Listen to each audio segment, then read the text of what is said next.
ఉండారు, శిష్యులు యేసయ్యకి సాక్షులుగా ఉండారు అని దేవుని వాక్యం సెలవిస్తూ ఉంది. యోహాను సువార్త 13వ అధ్యాయము 19వ వచనం చదువుతాం. Johne's gospel chapter 13:19. జరిగినప్పుడు నేనే ఆయననని మీరు నమ్మునట్లు అది జరగక మునుపు మీతో చెప్పుచున్నాను అని అంటున్నాడు. యేసు ప్రభు ఏం చెబుతున్నాడంటే జరగక ముందే చెబుతున్నాను, ఎందుకంటే మీరు నాకు సాక్షులు. యేసు ప్రభు కొరకు సాక్షులుగా ఉండాలి.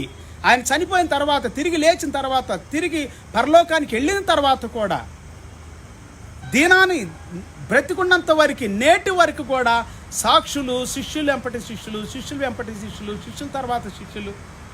అలాగే దేవుడు మత్తయి సువార్త 28వ అధ్యాయము 19 వచ్చిన దగ్గర నుండి 20 వచ్చిన వరకు మీరు నాకు సాక్షులు అన్నట్టు చెప్పాడు అక్కడ. ఇదిగో పరలోకములోను భూమి మీదను నాకు సర్వాధికారం ఇవ్వబడినది. మీరు వెళ్ళండి లోకంలోనికి, నేను చెప్పిన ఇవన్నీ కూడా వారితో చెప్పండి.